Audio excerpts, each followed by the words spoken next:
des plateformes. Oui, merci Évrard. Donc bonjour à tous. Donc l'exposé tel que vous avez l'énoncé là devant vous, c'est évidemment un clin d'œil au Grenelle de l'environnement. Et dans ce texte, il y a un mot qui est important, c'est améliorer. Vous savez qu'en martelage, il y a plein de raisons pour retirer un arbre d'un peuplement. On peut évoquer par exemple le fait qu'il y a une nécessité en termes d'exploitation. On est obligé de couper cet arbre pour en exploiter un autre. Mais souvent, les martelages, il y a quand même une dimension importante qui est la dimension d'amélioration.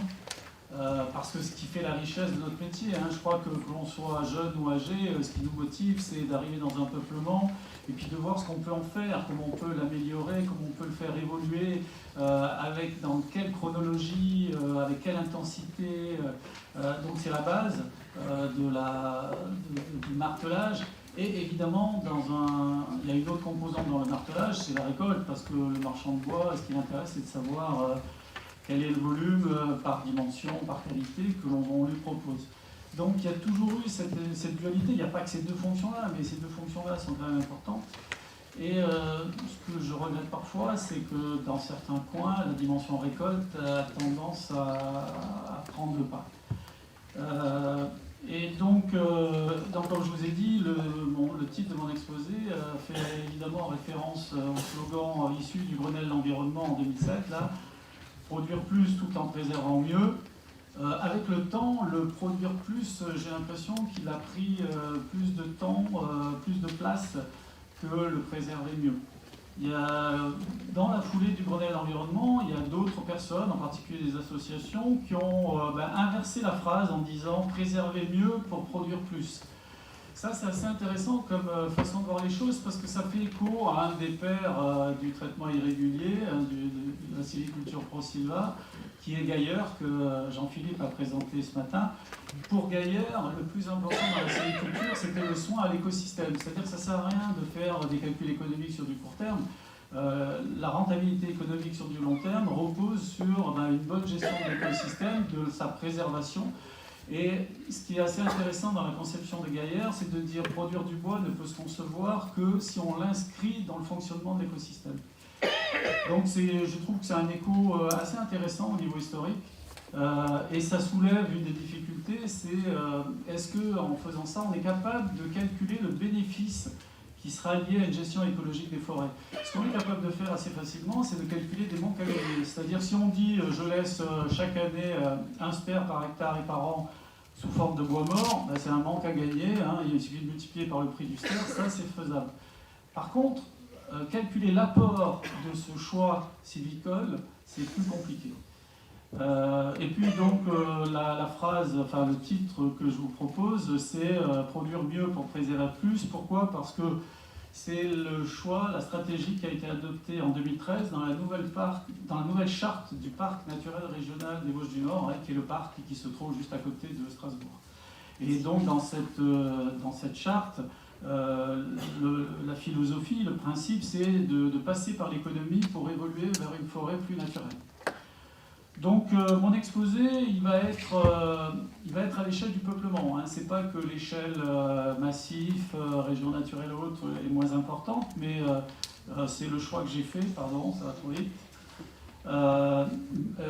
Donc moi, ça sera plutôt un exposé technique à l'échelle du peuplement et essentiellement dans deux composantes qui sont l'économie et l'écologie.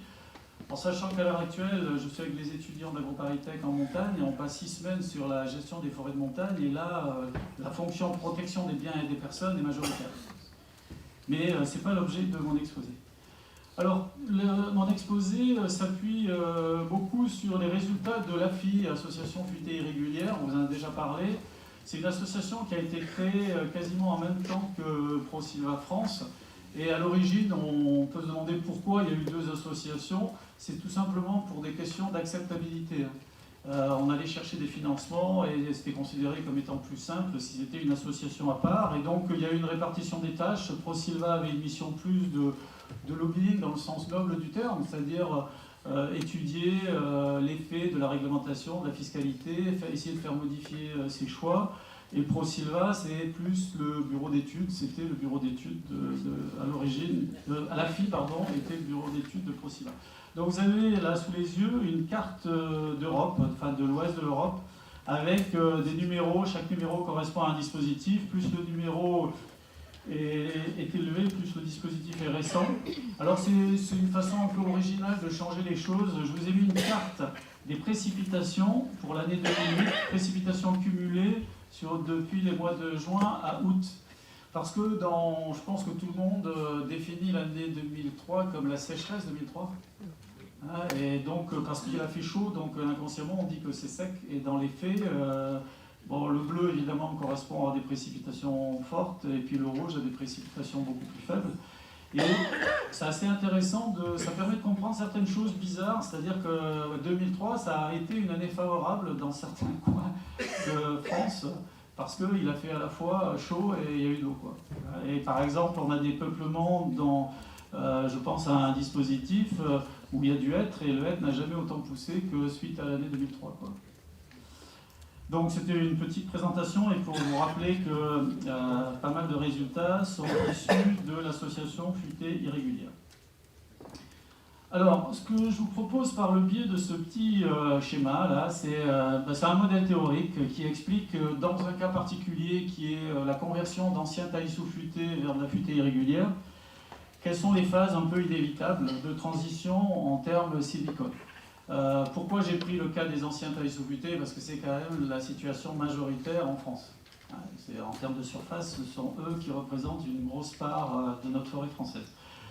Donc, dans cette transition entre des anciens taillis sous futaies vers de la futaie irrégulière, on peut distinguer trois phases. La première phase, qui est une phase d'amélioration, où le but, c'est de repérer les tiges qui ont le meilleur potentiel et de les aider.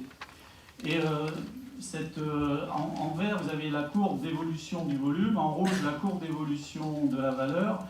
Vous pouvez avoir des peuplements avec un fort volume, mais qui ont très peu de bois d'œuvre. Il y a beaucoup de bois énergie, de bois d'industrie, de bois de mauvaise qualité, et la finalité, c'est de le faire évoluer. On s'aperçoit qu'en 20-25 ans, on est capable de faire évoluer assez fortement ce volume de bois d'œuvre. Et inévitablement, on arrive à un plancher où on se dit, il y a une espèce d'idéal dendrométrique, idéal sylvicole, qui est de dire il ne faut pas dépasser, par exemple dans du chêne, 17 mètres carrés surface terrière, s'il est réparti de telle et telle façon dans le quart nord-est, et si on va dans l'ouest, on peut gagner un peu 1 à 2 mètres carrés de plus, il faut tant de mètres carrés, etc. Ça, ces idéaux, ils ont un sens. Mais on va voir qu'il peut y avoir des raisons qui vont faire qu'on a intérêt à dépasser ces seuils. Et donc là, c'est la phase numéro 2 qui devient plus technique, parce que ça nécessite d'appréhender des valeurs qui ne sont pas forcément évidentes et qui conduisent souvent à, si on ne les prend pas en compte, à faire des sacrifices d'exploitabilité. Et puis après, on atteint quand même un certain niveau de valeur où il y a un risque, plus le peuplement a de l'argent, plus il y a un risque avec une tempête, avec un retournement du marché, etc. Et donc on va être dans une phase de gestion des risques de ces capitales valeurs.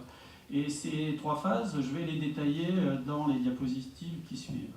Alors, pour la première phase, donc je rappelle en haut à gauche le petit dessin général qui dit on est dans cette phase numéro 1, la phase d'aider les tiges qui ont le meilleur potentiel. Ça revient à faire ce qui est la qualité principale du forestier, qui est dans un peuplement de repérer les tiges qui ont le plus grand potentiel. Ça peut être une tige de diamètre 15, ça peut être un arbre de diamètre 60, et de les aider par rapport à leur fonctionnalité. Celle-ci, je la garde pour telle raison, celle-ci pour telle autre. Donc cette stratégie est différente d'une stratégie qui serait, par exemple, j'enlève les plus moches, ou ceux qui ont moins de fonctions. Vous voyez, ça ne va pas conduire tout à fait à la même chose. On pourrait croire que l'un est l'inverse de l'autre, mais ça, concrètement, en termes philosophiques, de stratégie de martelage, c'est pas pareil. Donc, cette augmentation, je vous l'ai dit, ça permet d'atteindre un certain niveau. Le niveau, il est utile parce qu'il donne une direction. On dit, dans telle région, il ne faut pas dépasser tel seuil avec telle essence sur telle station. C'est utile parce que quand on démarre de rien, il faut quand même avoir des guides. Donc, je ne remets pas en cause tous les guides qui sont, et puis tous les documents officiels comme les SRGS, les DRA ou les SRA, sur lesquels vous allez trouver des ordres de grandeur. Mais on va voir que c'est pas suffisant. Alors, on sait que si ces guides ont été proposés, c'est que Si on dépasse ces seuils, on peut avoir un certain nombre de difficultés. Par exemple, une baisse de la qualité de la régénération, une modification de la composition de la régénération. Je mets de côté le problème du gibier. On peut avoir, par exemple, si on est au-delà de certains seuils, avec du chêne, on sait que les hauts-pieds de chêne réagissent beaucoup moins bien que les hauts-pieds de hêtre.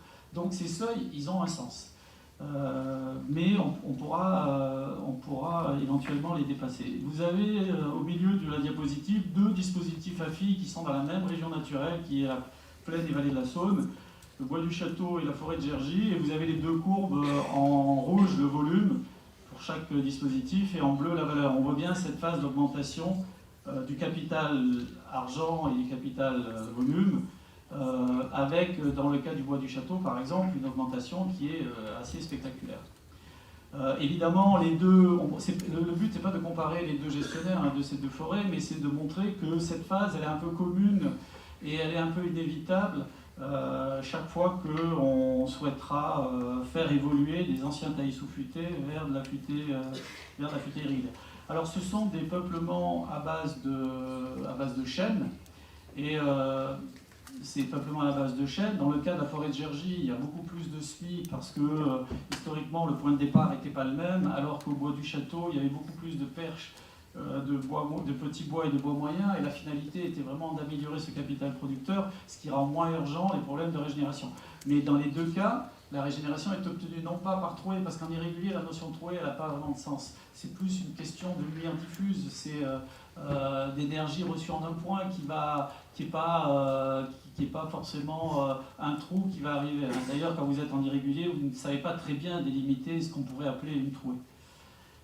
Donc cette phase numéro 1, dans sa finalité, qui est pour le producteur d'aider à améliorer son capital de production, c'est pas pour autant que ça ne mobilise pas du bois pour la filière. Parce que ça la-correspond à une inquiétude actuelle en région périurbaine. Christian Barthaud vous a dit qu'il y avait une évolution importante en région périurbaine et les exploitants, la première transformation, s'est inquiété de savoir s'ils continueraient à avoir du bois. C'est-à-dire est-ce que la modification de la sylviculture allait se traduire par une baisse importante de l'approvisionnement. Et donc dans le graphique en haut à droite, c'est à l'échelle du réseau AFI, la quantité de matière en mètres cubes par hectare et par an récupérée en bois d'énergie et bois d'industrie, BEBI, et puis en bois d'œuvre avec 2 méthodes de calcul, parce que selon la façon dont on fait, enfin, les 2 méthodes doivent converger avec le temps, et pour l'instant c'est BO2 qui est la plus pertinente.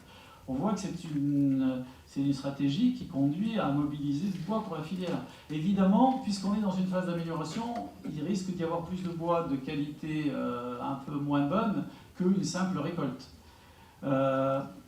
Pour le producteur, il y a une amélioration du capital de production en termes économiques. Le graphique du bas, c'est de la valeur de consommation par hectare, mais en pourcentage, c'est-à-dire avec une base 100%, c'est le début. On a commencé la transformation.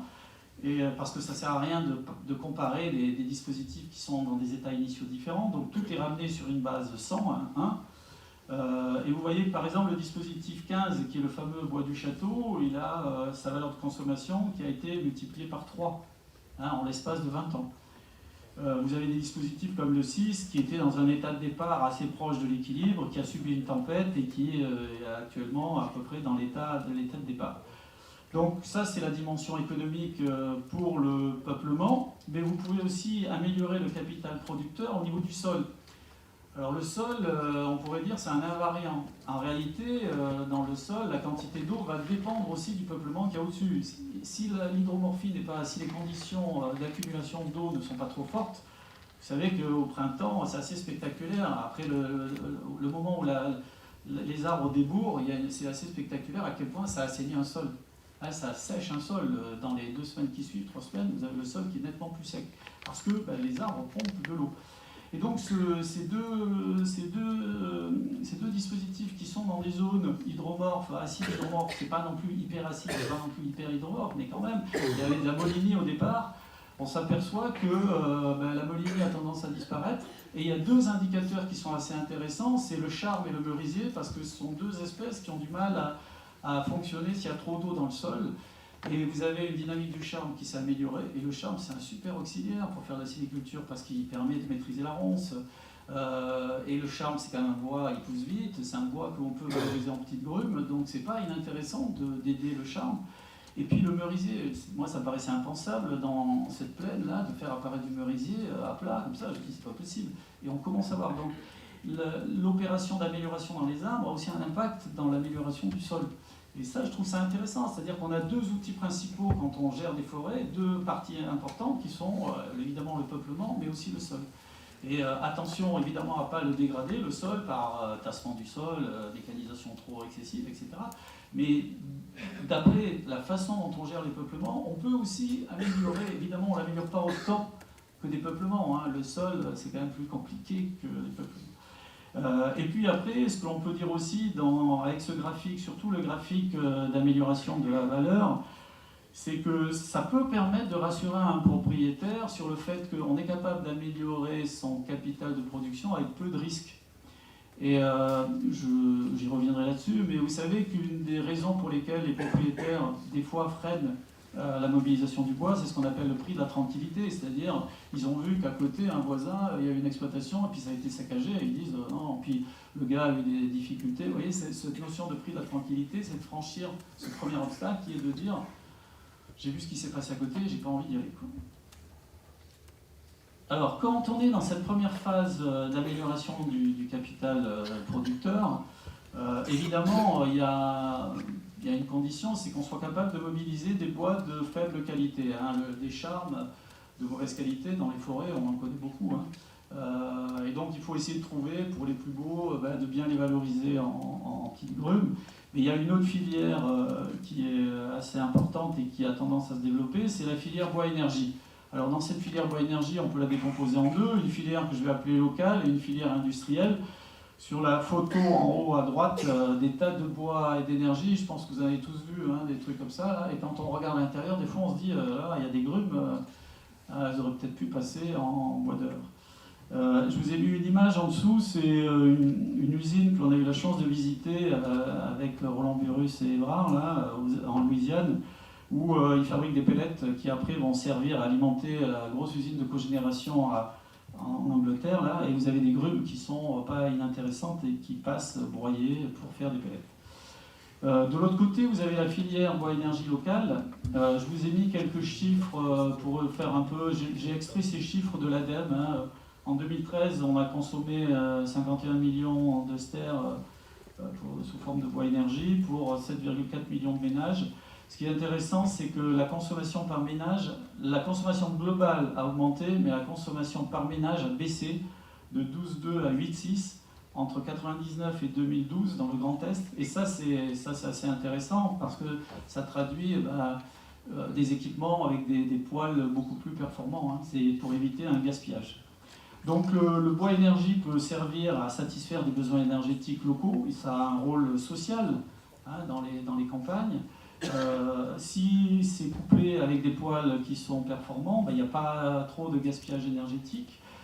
Mais le bois mort aussi, on peut le voir comme un auxiliaire pour l'aide à la sylviculture. Hein. Du bois mort en forêt, ça finit par devenir gris ou noir, ça stocke de la chaleur dans la journée et ça le restitue la nuit.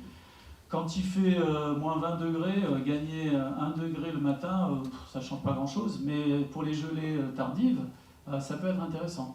Le bois mort, ça augmente l'humidité d'à peu près 10%. Le bois mort, c'est une source de nutriments qui va petit à petit retourner à l'écosystème. Il y a plein d'intérêts au bois mort. Et donc, vous comprenez que je suis plutôt favorable à cette filière locale plus qu'à la filière industrielle. D'autant plus que le graphique en bas à gauche, c'est les besoins énergétiques de la France. C'est des chiffres que j'ai récupérés, qui sont un peu vieux, là, 2005, que j'ai récupérés auprès du commissariat à l'énergie atomique, qui montre que les besoins de la France, c'est 277, à l'époque, 277 millions de tonnes équivalent pétrole. Et il y a eu des études, et j'ai participé à une étude avec le CEA, là, sur en quoi la forêt pouvait contribuer plus à la filière énergétique. Et les chiffres, ça tournait entre 2 et 11 millions de tonnes équivalent pétrole. C'est-à-dire qu'évidemment, la forêt peut contribuer à des besoins énergétiques sur des filières industrielles Mais de toute façon, ça n'arrivera pas à satisfaire les 277 ou 280 ou 300 millions de tonnes de besoins actuels. Donc ça, c'était la phase numéro 1. La phase numéro 2, c'est cette phase qui dit que on sait qu'il y a des seuils qui sont pertinents parce que c'est l'optimum en termes de régénération. En dessous de ça, il peut y avoir des modifications dans les accroissements sur le diamètre, dans la capacité de réaction des perches, et pourtant on peut être incité, conduit, mais en bonne connaissance de cause, hein, à dépasser ces seuils. Hein. Donc l'objectif, c'est évidemment de connaître ces seuils pour savoir où on va, et que le choix soit un choix volontaire et pas parce qu'on ne sait pas, mais pour être capable de s'en affranchir. Donc cette seconde phase, elle est quand même beaucoup plus technique. Et les deux dessins du bas là vous donnent un exemple de dispositif en Lorraine où en rouge vous avez donc en abscisse vous avez des classes de diamètre, en ordonnée c'est la surface terrière à l'hectare, en rouge c'est la surface à l'hectare dont la bille de pied est de qualité A ou B et en vert de qualité C ou D. Donc c'est vrai que c'est un problème de riche parce que c'est un peuplement où il y a plus de 50% des tiges qui sont de qualité A ou B. Mais c'est du chêne, vous savez, même un 60 en chêne, c'est un petit gros. Hein. Même si on dit que le gros bois c'est 50 et plus, un chêne de 60 de qualité A ou B, c'est vraiment un tout petit, quoi.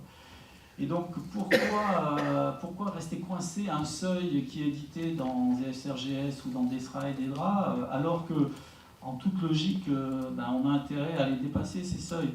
En sachant qu'au bout d'un moment, je vous ai dit, le chêne, quand on capitalise trop en surface terrière ou en volume, on va diminuer sa capacité de réaction. Et donc il y aura un dosage à trouver entre laisser filer, mais ne pas trop. Et c'est toute la subtilité et l'intérêt de notre métier de trouver ces équilibres. Et quand on fait des tournées, la dernière qu'on a faite à la FI, c'est là où ça devient intéressant techniquement discuter. La première phase, gérer la qualité avec toutes les formations ProSilva, normalement ça y est, on a déjà suffisamment discuté de ça. Trouver le bon équilibre en mesurant les inconvénients de cette phase numéro 2, ça devient un peu plus subtil. Alors cette phase numéro 2, qui consiste à éviter les sacrifices d'exploitabilité, je vous ai mis un petit dessin au milieu, la perte en capital. Moi je suis myope, mais ça m'a donné la chance d'acheter des lunettes qui sont un peu particulières. C'est que quand je rentre en forêt, je regarde un arbre, je sais que c'est un chêne, un hêtre, un pin sylvestre, et puis je tourne une petite molette, je sais que celui-ci il fait 1 mètre cube, celui-là il fait 0,5, celui-là il fait 3 mètres cubes. Donc le volume, c'est les cercles verts. Puis je regarde cet arbre-là, je dis celui-là il vaut 10 euros, celui-là il vaut 1000 euros, c'est les cercles rouges. Et puis je me dis quel est l'accroissement en valeur de chaque arbre. Celui-ci me rapporte 50 centimes tous les ans, celui-ci me rapporte 10 euros tous les ans. C'est les cercles en jaune. Et donc l'arbitrage que l'on fait au niveau économique, c'est l'arbitrage entre ces différentes notions. On pourrait mettre là-dessus des cercles bleus avec un intérêt écologique, où il faudra arbitrer aussi entre... Mais donc toute cette pluralité-là de vision, c'est ce qui va être ce qu'on sera obligé de faire dès qu'on aura enlevé les trucs classiques qui sont la première étape de nettoyage de la forêt. Donc ces notions-là, moi j'ai proposé une notion qui s'appelle la valeur potentielle, hein, c'était dans la première lettre de ProSilva, je crois, qui permet, au-delà de la recette immédiate, de mesurer les coûts cachés. Parce que c'est pas forcément évident de comprendre que vous vendez un chêne de 50, il vous a rapporté 200 euros, mais en réalité vous avez perdu de l'argent. C'est-à-dire vous avez une recette, mais ce chêne de 50, si vous l'aviez laissé pousser, il aurait augmenté en volume, il aurait augmenté en prix unitaire, il aurait une valeur supérieure, et quand vous ramenez cette valeur à l'instant présent, vous allez voir que vous êtes en train de perdre de l'argent. Alors une façon de représenter ça, qui peut être plus facile à communiquer, c'est qu'on peut faire des grilles de prix. C'est le graphique de droite, où en abscisse, vous avez les diamètres, en ordonnée, vous avez des prix unitaires en euros par mètre cube, et par rapport au cours du marché, qui est la courbe en entièreté, là, vous avez la courbe continue qui vous donne le prix unitaire potentiel. Et donc vous savez que actuellement, cet arbre-là, dans ses caractéristiques, on vous fera un exercice pour certains demain avec du Douglas. Actuellement il vaut, je sais pas quoi, 50 euros, mais potentiellement il en vaut 70. Donc si vous le vendez, vous êtes en train de perdre 20 euros du mètre cube. la différence n'est pas très forte dans des résineux, mais quand on fait le même calcul dans du chêne, vous allez voir que c'est assez spectaculaire. Et cette façon de faire peut intégrer des variations de marché. Est-ce que le marché est à la hausse ou est-ce que le marché est à la baisse? Donc cette notion de valeur potentielle qui, au-delà de la valeur de consommation, qui est la valeur marchande instantanée, doit intégrer les perspectives de valeur future, c'est quelque chose que tout propriétaire devrait demander à son gestionnaire, quelle que soit la propriété. Et ça n'est que la valeur économique. Un peuplement, en lui-même, parce qu'il existe, il a une valeur microclimatique, il modifie le microclimat. Donc quand on coupe un peuplement, on peut faire un sacrifice d'exploitabilité au sens économique tel que je l'ai évoqué avant, avec la valeur potentielle, mais on va faire aussi une perte en termes de valeur microclimatique. On revient dans des stades pionniers avec toutes les difficultés pour se réinstaller. Donc ça c'est la phase numéro 2. Alors la question que l'on peut se poser, c'est, là je me suis senti obligé de mettre une photo de montagne parce que je suis en montagne en ce moment. Là. Et quand on voit ce genre de choses, on peut se poser la question de savoir où est-ce qu'on est dans la phase 1, dans la phase 2 ou la phase 3. Vous voyez, c'est une exploitation par câble. La montagne, bon, tout le monde dit c'est compliqué avec la pente, tout devient compliqué avec la pente, les méthodes de débuscage, les coûts, la création de routes, etc., etc. Ce qui fait que dans certaines propriétés des Alpes du Nord, à l'heure actuelle, la dimension amélioration a quand même été assez mise de côté. On est essentiellement dans une dimension de récolte. Et quand on sait que chaque fois qu'il y a une coupe, on a 20 à 30%, voire plus de tiges qui sont blessées, sachant que des épicéas versant sud, quand ils sont blessés, il y a des gros risques de mortalité. Donc on est au stade numéro 1, récolte. Quand on dit essayons de trouver des méthodes d'exploitation qui limitent les dégâts, ça serait le stade numéro 2, mais dans pas mal de propriétés, on n'est pas à ce stade-là. Et quand en plus vous essayez de vendre le discours de la valeur potentielle, c'est-à-dire des perspectives de recettes futures, alors là on est très très très très loin de ce stade-là. Or, à nouveau, je pense qu'on peut s'appuyer sur ProSilva et son réseau parce qu'il y a quand même des gestionnaires dans les Alpes du Nord qui font une sylviculture, qui ont fait des choix différents, qui essayent de trouver quand même à maintenir cette dimension amélioration que je trouve hyper importante dans la gestion forestière, plutôt que de uniquement faire de la récolte. Donc la gestion du capital valeur, ben, j'en ai pas mal parlé. Ça devient encore plus technique que la phase numéro 2 parce que ça oblige à prendre en compte tous les risques de production. Le premier, le plus fréquent, c'est les risques de variation de cours du bois. Vous avez fait des choix, vous avez essayé d'aider des hêtres, et puis actuellement les bois hêtres, ils ne se vendent pas très bien.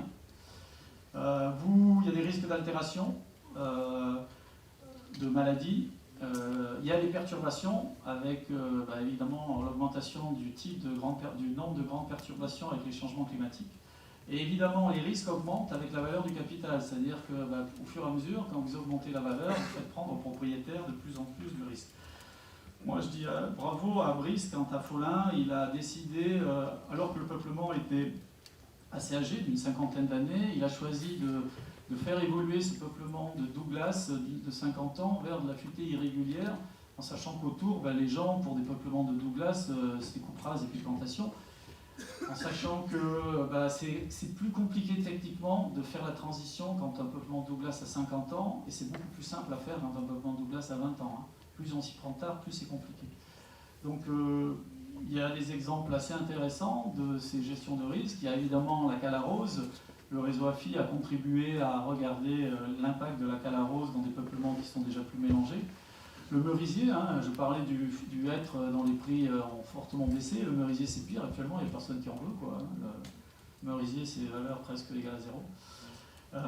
Donc la perception des risques est très variable selon les propriétaires et donc c'est là où la plage de travail va encore plus être variable selon à la fois le propriétaire et son gestionnaire. Je vous ai mis un petit graphique là sur la place du hêtre dans le parc des Vosges du Nord pour illustrer la problématique du hêtre dans le contexte du changement climatique. Donc ce graphique, en abscisse, vous avez la proportion en volume du hêtre. À droite, c'est 100% de hêtre, c'est-à-dire le peuplement est pur en hêtre. Et en ordonnée, c'est la proportion du hêtre en valeur potentielle, c'est-à-dire en perspective de recettes futures. Et évidemment, c'est le rectangle marron où c'est le plus risqué.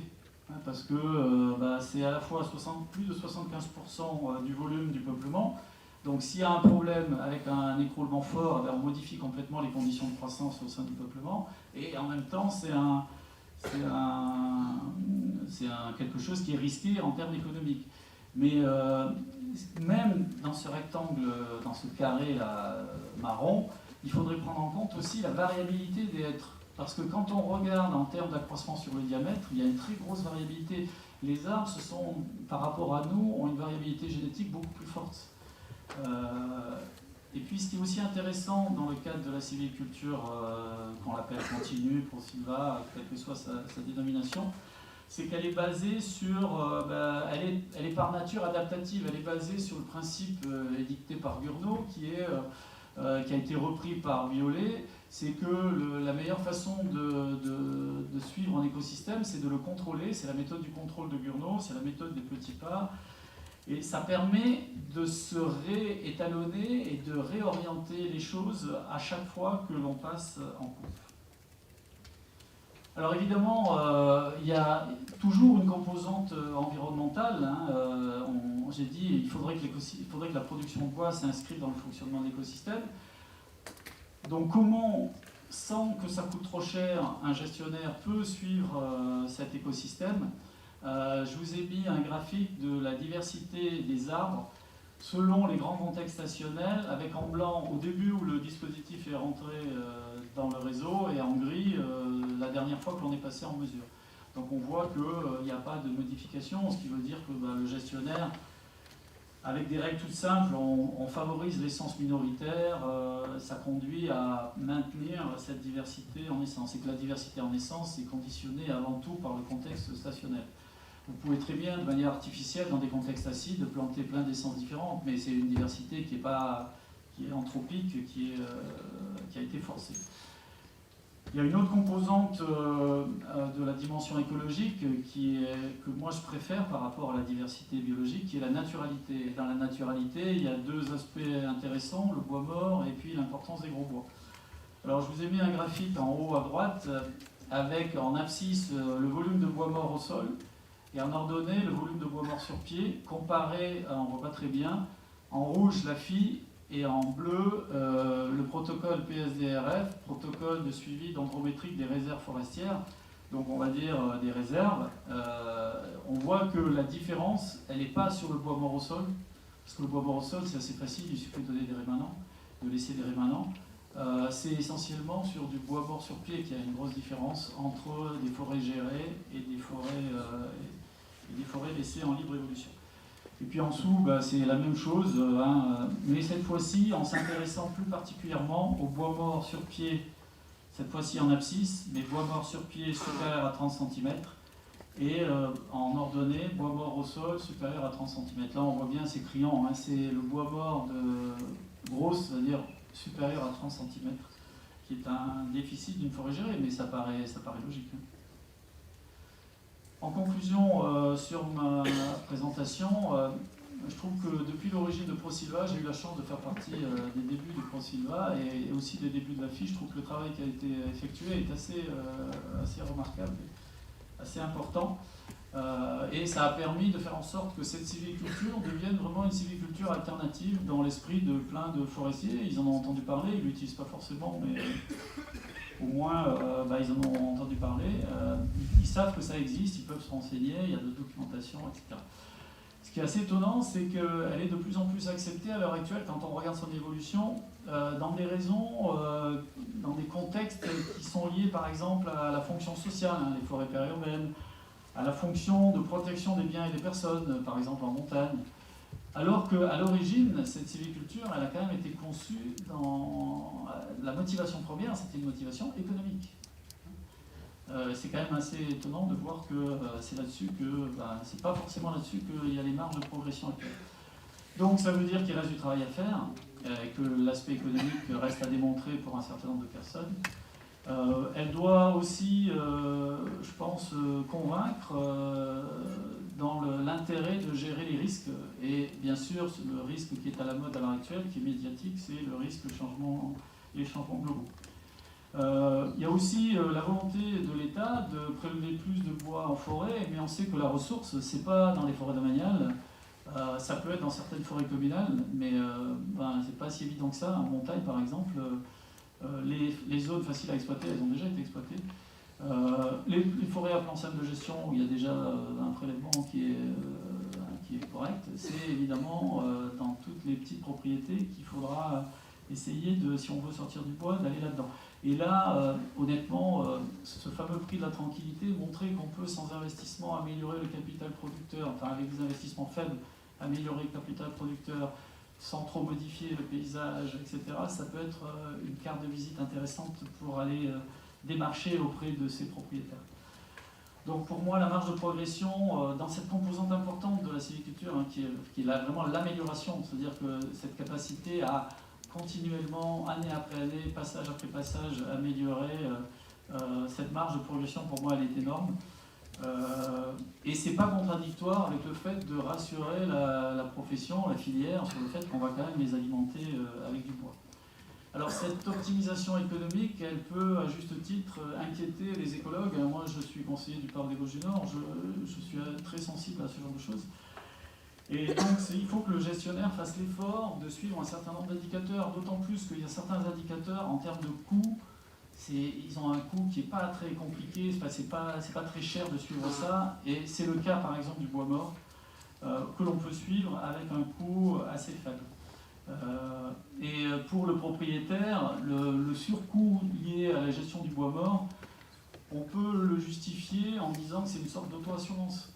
C'est-à-dire qu'on essaie de faire en sorte que l'écosystème soit le plus complet possible. On a du mal à mesurer les bénéfices de ce souhait, mais on se dit, bah, écoutez, je pense qu'en faisant ça, regardez, ça va vous coûter tant et ça permettra à mieux résister à un certain nombre de choses. Donc, la sylviculture ProSylva, je trouve qu'elle repose beaucoup sur cette notion d'amélioration. Ce qui me gêne actuellement, c'est que, comme je circule en France, la composante récolte est devenue un petit peu trop majoritaire. Dans cette dimension amélioration, il y a la dimension économique et écologique, mais dans l'une comme dans l'autre, il faut, enfin, ce que j'ai dit au départ, hein, dans un des principes forts des pères fondateurs de ProSylva, c'est à chaque fois essayer de réfléchir et inscrire la production de bois dans le fonctionnement de l'écosystème. Merci.